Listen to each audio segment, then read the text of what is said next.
Welcome to the Extraordinary Acts for Others podcast, brought to you by the extraordinary friends here at Freedom's Ring. We are excited to celebrate the extraordinary goodness being done right here in our extraordinary country by some truly extraordinary people. It is our sincere hope that we will excite your spirit, and after listening to today's podcast, you will excitedly go out and do your own extraordinary acts for others in your community. Are you ready? Let's get excited.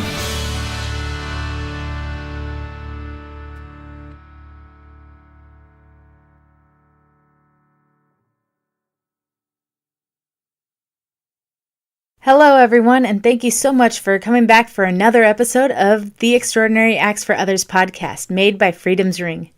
We just love spreading the positivity and celebrating the goodness of our country and the people and the businesses and organizations that are doing extraordinary work, serving and giving back and helping each other in our communities, our country, and the world.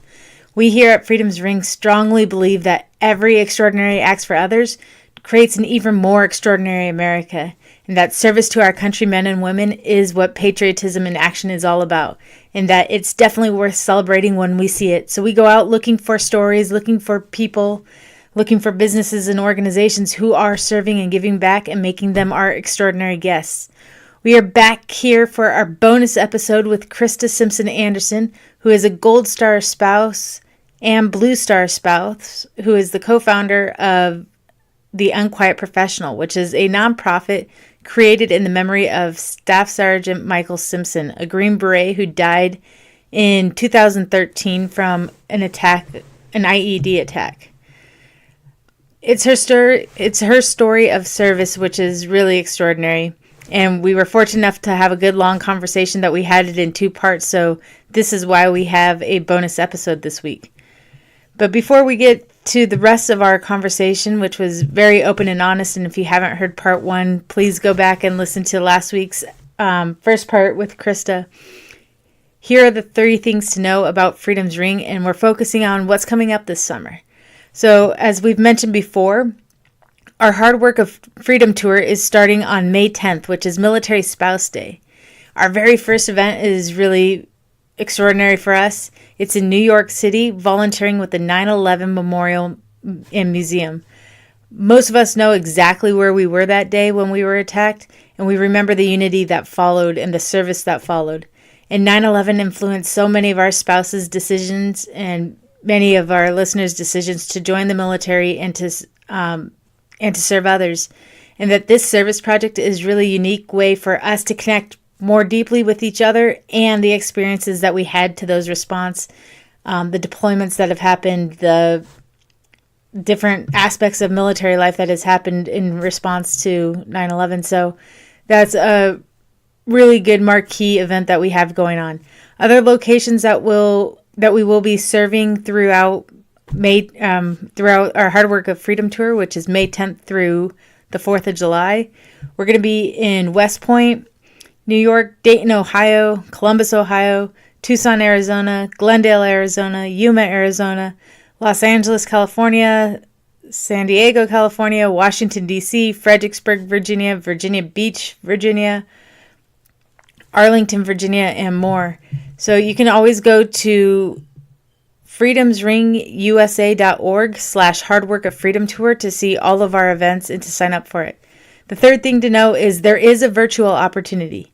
If you're not in any one of our locations this year, or the Hard Work of Freedom Tour doesn't line up on a date that we're scheduled to be there, commit to serving your own community and to inviting others to join you in service. And you can be part of our Hard Work of Freedom Tour. So you could just sign up. Everything's free with our virtual opportunity.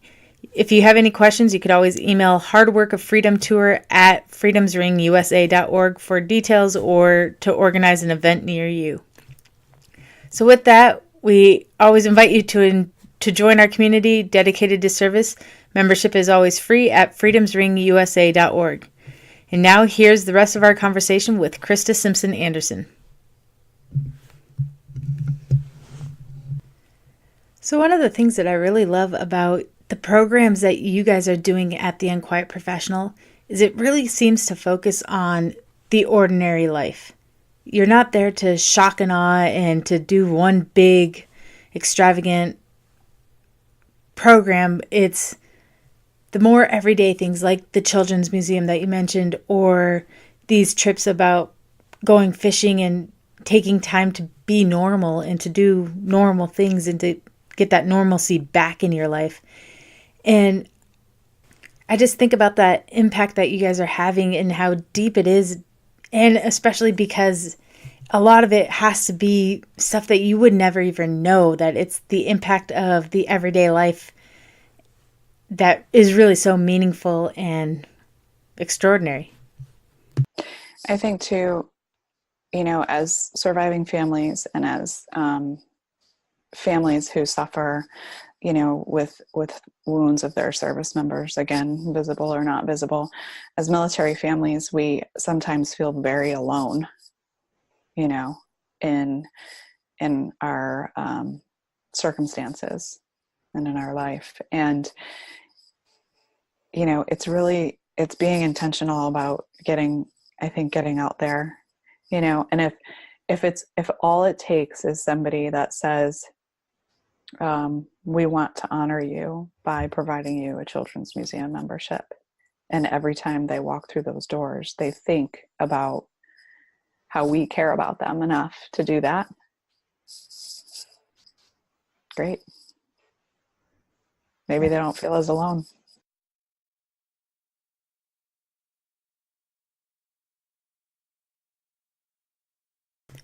How long did it take for you to feel comfortable sharing your stories? Is this something that comes natural to you, that is really healing Oddly, for you I to think so. It come started out with and share my everything about your dear friend life? Shelley Sprovsky.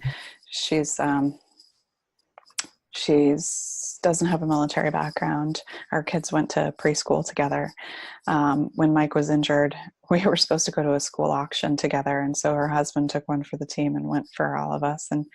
And she came to the house with her 3 boys, and um, we were warned that media would be calling, right? I mean, I guess it's natural for that to happen. I don't know how they do it now in terms of filtering that, but and so she said, I know this particular reporter. I know him well, Adam Ashton, and he wants to tell your story. Do you want the opportunity to tell it the way that you want it told? And I thought, oh yeah, because I had seen articles, and it lists their awards and stuff like that. But I had this amazing opportunity to be able to have the world see who Mike was as a husband and a father as well, you know, and to watch him as a son and a brother, to his family. And so that was my first conversation. And then the Daily Beast, I interviewed with them over the phone as well. And one of the things that I had said was, our military, our first group family took care of us so well that that all I had to do was grieve and take care of my kids. And I didn't even really have to take care of my kids because my parents were there. So that was kind of my first opportunity to tell our story. And then when Folds of Honor, and then we had actually our first fundraiser August 16th in 2013, Samuel's Tavern out in Springfield, Massachusetts, gave us the space and sponsored the food and all of that. And so it was only a couple of months later. And, I thanked people, but really kind of telling our story from start to finish. I started doing that. I think my first event with Folds of Honor was in September of 2015. And, I got the opportunity still. There were people can hear his name.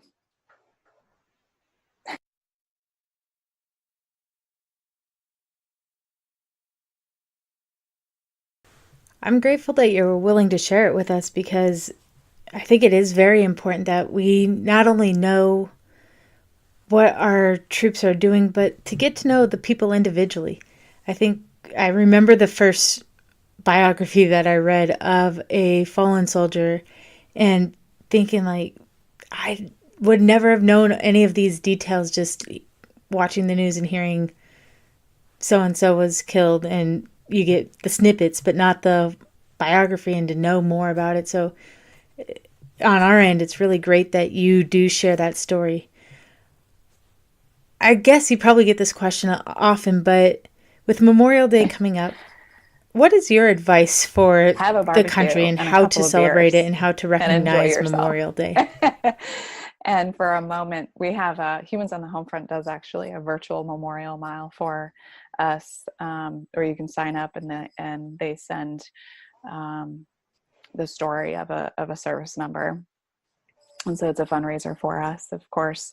And then Wear Blue Run to Remember asks you to go to their site and pledge your miles. So whether you're walking out your front door and you're just walking or running a mile, and or going to a meetup and involved in a Wear Blue event, they like to be able to show our surviving families that look at all these people who care and want to honor you. But I am of the mind, I'm not upset when people, you know, I'm just a little different. I'm not upset when people say Happy Memorial Day, because I want you to be happy. I want you to enjoy life. I want you to enjoy everything that they stood for, everything that they fought for, everything that they died for. And that is freedom and happiness.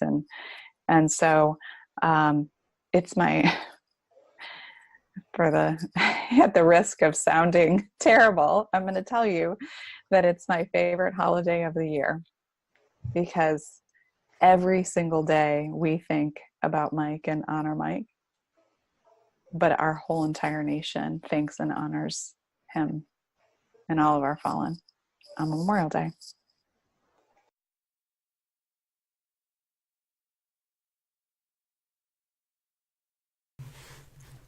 Well, I think that's a beautiful way to think of it. And I like hearing it from you because so often I see every Memorial weekend on Facebook, you see the memes that are like, this isn't just a 3-day weekend, or your day at the beach was deserved because of their day at the beach. And you have these different memes that kind of really shame you into doing fun activities on what's oftentimes a long weekend for people.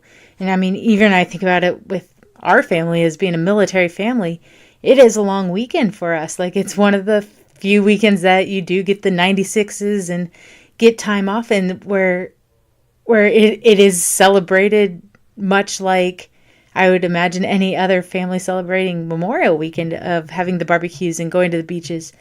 But it's really nice to hear from you that we should take a deep breath and relax and, yes, spend time thinking about the fallen, but also enjoying ourselves and being able to bridge that gap, and that Memorial Day doesn't become just you have to experience the sacrifice to appreciate it, but that it is something that the entire country can appreciate and can honor, and that Right. I'm glad that you are And feeling that's the it, other thing I think it's and really that important for the us whole country is as showing Gold Star you families, as appreciation on surviving that day. families, to recognize and remember, you know, remember where you came from. I remember where I came from. I remember what it felt like.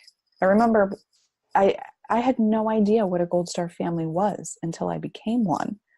If you would have said Gold Star family to me beforehand, I probably would have reacted the same way the rest of the world, or the half of the world, does when they go, "Ooh, Gold Star family. How do I become one of those? Like, that sounds fancy," you know? So let's, you know, the the switch doesn't just flip and now all of a sudden we've always known what it's like to lose a service member, and we've always respected it, and we've always felt that loss. We have to understand that, I mean, there are millions of people who have never felt this kind of loss, and we can't expect them to know what that feels like. And we also can't expect them to, you know, to honor that every day like we do, because it's different. you know. And if you spend your time in your Memorial Day weekend being angry at other people for having barbecues, then, or having sales, or, you know, whatever, then I guess you're not getting out of it, I think, what you could.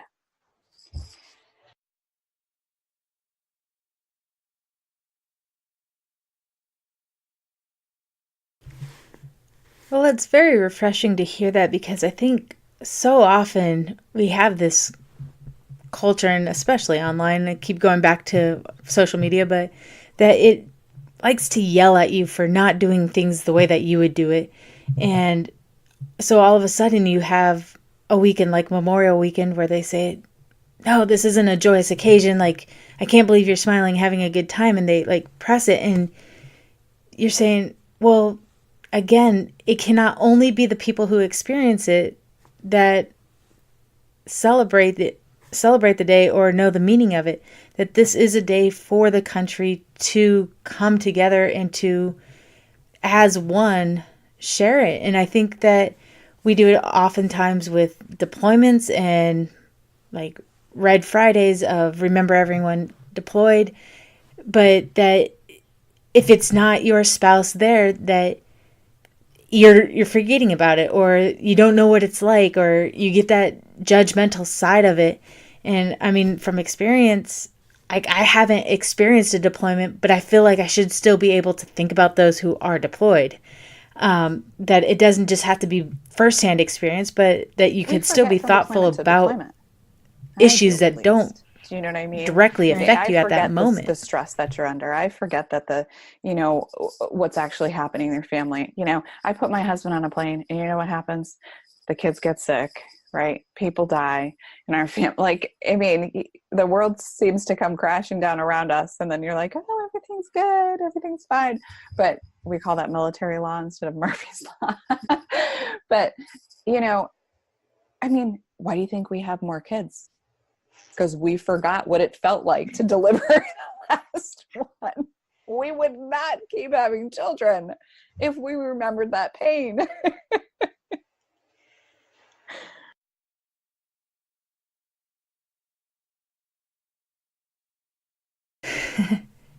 That's very true.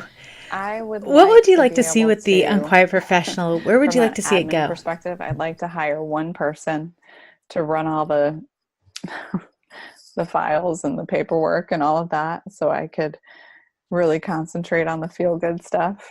Um, I'd like to be able to um, raise just enough money to cover our, you know, our expenses and our programs. I don't want to be $1 million organization, because I never want to lose sight of what we're doing and why we're doing it. And I'll never get paid for it. Then people argue with me about that all the time. But it's like paying yourself to watch your kids. It's weird.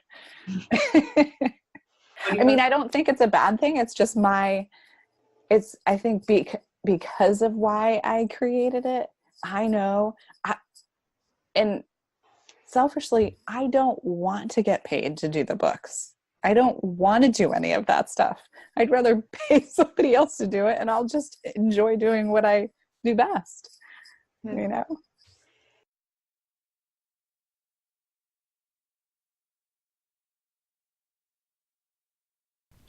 Going back to gratitude, I saw on your social media that you guys did a pretty unique and fun gratitude challenge. I guess first explain to us what you did, and then is that something So that I is was annual asked that we could by partake Military in Spouse next year Magazine or as it comes up again? to write an article for November of last year, which was awesome. I love writing for Janine and the magazine. I don't really think I'm a fantastic writer. I'm always like, make sure my commas are in the right place, my grammar is proper. But, you know, and then I thought, you know, I forget. I forget every day, just with the craziness that happens in terms of getting my kids up. Come on, hurry up, get dressed, get in the car. We're late for school. You know, I forget every single day to be grateful. I do. And so I think for me, it was more, it was more of a reminder to myself. And then I thought, why not get some people involved and see if we can, I mean, simple things. What's your favorite? I mean, I don't even actually, it's funny. I just had that. I had the list here somewhere the other day, but, you know, what's your favorite thing that your husband does or your spouse does for you? Like, and tell them that. I forget to tell my spouse all the time why I appreciate him. He tells me all the time. He's so good at that. I'm so proud of you, everything that you're doing. I love you so much. And I'm like, oh, it always feels weird, for somebody to say that they're proud of you. But then, I mean, I love his eyes, right? That's one of my most favorite features about him, or the fact that he just loves us unconditionally. And so I thought, here's an opportunity to be able to tell people in our life, or just remind ourselves the little things that we're grateful for. But not underestimate how hard the holidays are, especially as a military family. If, you're not around your family, you PCS somewhere and you're thousands of miles away, and you don't get to spend Thanksgiving with your mom and dad and your grandparents and aunts and uncles, or your spouse sometimes. So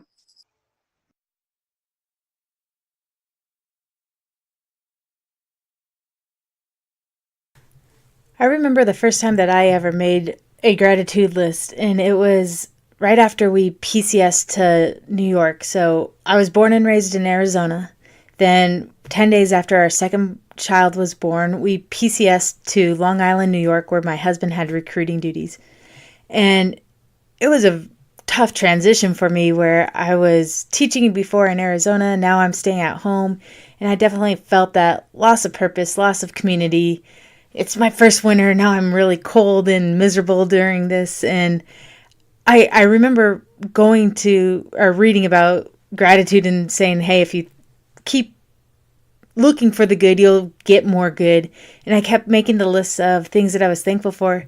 And you start to really realize that your problems are, like mine were very, wow, first world problems. Like, this is not so bad. And really did kind of see that the good is there all the time. And when I focus on the good, I do feel good about what was happening. And I can now go back and look through that, and even as we were still there, say, hey, this is a new experience that I am grateful for. But we also And have to give if I ourselves a just little get room to through the breathe, in transition, terms I of, can it's really okay. enjoy the place Like, that I'm it's at. okay to be frustrated. It's okay to be down about, Brittany Bacher, she's the Armed Forces Insurance 2017 Military Spouse of the Year in their Air Force. And she does discovering your spark in a camouflage world, right? What's your passion and purpose, and how can you institute that in the ever-changing environments of military life? And one of the things, so I took her class, finally I took her workshop. I was so excited because she was out here in DC, and she starts with, what is your favorite thing about this duty station? She asks everybody, not like, oh, the childcare is horrible, or the, whatever.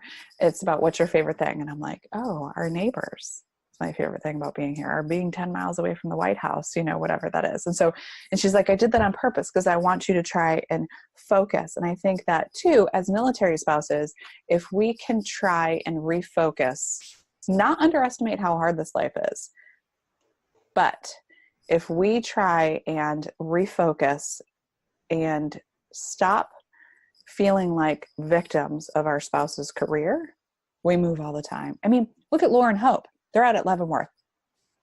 She does Hope Designs. She does those gorgeous brooches, right? You see them all over the place. She was a chef at Ritz-Carlton. She was on a TV show. She's won awards, right? All of a sudden she found herself, 4 or 5 duty stations later, baking bread in Panera. She's like, okay, this is not what I anticipated my life to be.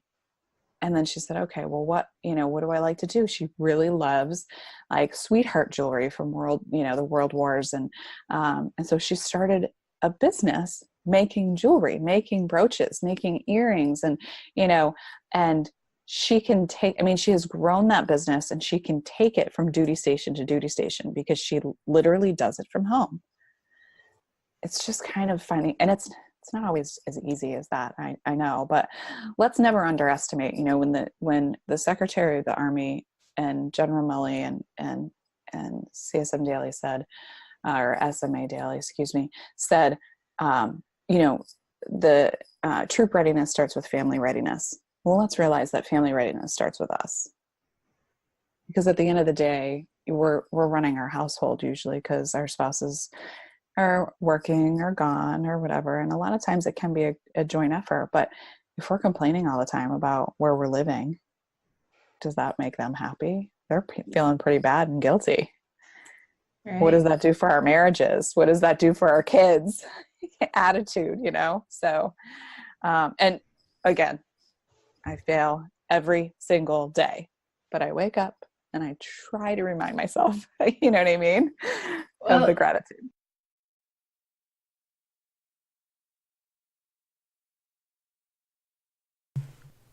Well, one of the great things about gratitude, too, is it not only allows you to see all the good that's happening in your life, but also to recognize those pain points that you are able then to reflect on and then help others. And I think so much of the awesomeness of gratitude is that it spurs how you can contribute and help others, just like how you're doing here with the Unquiet Professional. Is there anything more about your story or the Unquiet Professional that we haven't covered that you'd like to share with us? We talk about gratitude. I think one of the things for me, my casualty affairs officer, Jerry DeMarzo, he was such an intricate part of helping our family through those times and giving us the room to heal and kind of walking us through that and connecting us with the right people and so on.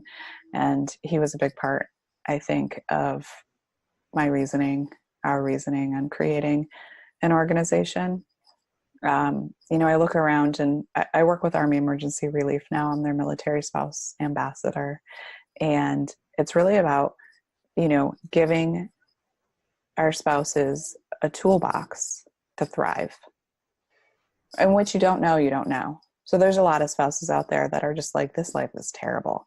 Well, maybe they don't have the tools. Maybe they've never been to an FRG meeting. Maybe they have, and it was traumatic, or maybe they, have never tapped into their local church and recognized the community in that, or all of the organizations that are available for military families, and so really, I think I haven't changed my mission. I've just added to it. And whether I can do that through the Unquiet Professional or I do it through, other avenues like Army Emergency Relief, right? Passing off that information. There's power in knowledge, I think. And the more you tell your story and the more information you give to people and the more that you allow them the opportunity to sit, listen, and then not feel alone. Like you said, that just trickles. I mean, it's a snowball effect, and it hits everyone in your path. And they choose whether to grab onto it or not, but I think that as we do, right, we lead by example for our children. We have to do that for everyone. So if I tell you that you're supposed to, support your husband wholeheartedly in everything that he does, but then I'm like, oh gosh, like I'm not moving. I'm not PCSing to that place. You can go unaccompanied, but I mean, unaccompanied is sometimes the right thing for certain families, at certain times in their life. That's the other thing. Let's try to reserve our judgment. It's not really our job. Well, there you have it. That was our conversation with Krista Simpson Anderson. And that was a great final point to have, is that we're here to be supportive. It's not our job to be judgmental and to think of how everybody should be doing things or whatnot. It's to support the decisions and to help them become the best people that they can be. So thank you for being our extraordinary guest this week and last week, and for sharing your story and the extraordinary work of the Unquiet Professional. If you want to learn more about The Unquiet Professional, you can visit their website, www.theunquietprofessional.org, or follow them on social media at The Unquiet Professional on Facebook and Instagram. So now it's time to share some of our spirited stories that we've seen across our country. These are extraordinary acts for others that people all around have been doing, and we celebrate them because the goodness in them raises our spirits and allows us to be inspired to do our own extraordinary acts for others. So if you see any good news stories, tag at Freedom's Ring USA or use the hashtag Extraordinary Acts for Others. Our first story comes from Twitter, where we saw the power of social media show up in the very best way. Last month, 3 churches in Louisiana were destroyed as they burned in a suspected hate crime. The local community started fundraising efforts to help the churches rebuild and raised about $50,000. But when Notre Dame in Paris burned and the press coverage followed, people on Twitter called for action to help raise money for these churches as well, and in one day raised $1 million.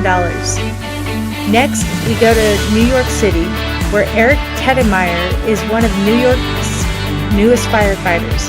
What makes his story extraordinary is that his dad was also a firefighter in New York and was one of the 343 firefighters killed on 9/11. While he said he always wanted to be a firefighter, even before his father's death, Eric said that it was because the way everyone reacted and took him under his wing that he got to learn more about the brotherhood and that everyone is there to help each other. So now it's our turn to be there to help each other out and to do extraordinary acts for others, which is simply ordinary service with extra spirit like the stories above. So when you do your own volunteer work in your communities, share it with us. You can email your story to podcast@freedomsringusa.org or DM us the story on social media, or our preferred way is just to share it and use the hashtag Extraordinary Acts for Others. Well, we thank you again for listening to the Extraordinary Acts for Others podcast. If you want to do something extraordinary for us, hit subscribe, rate us, and leave us a review wherever you listen to podcasts, and spread the word by sharing on your social media. Honestly, you are extraordinary, and we need your extraordinary abilities right now to do something extraordinary for someone else. Our communities are better for it, so we invite you to join us and follow us on freedomsringusa.org. Enter the ring, become a friend, and join our family.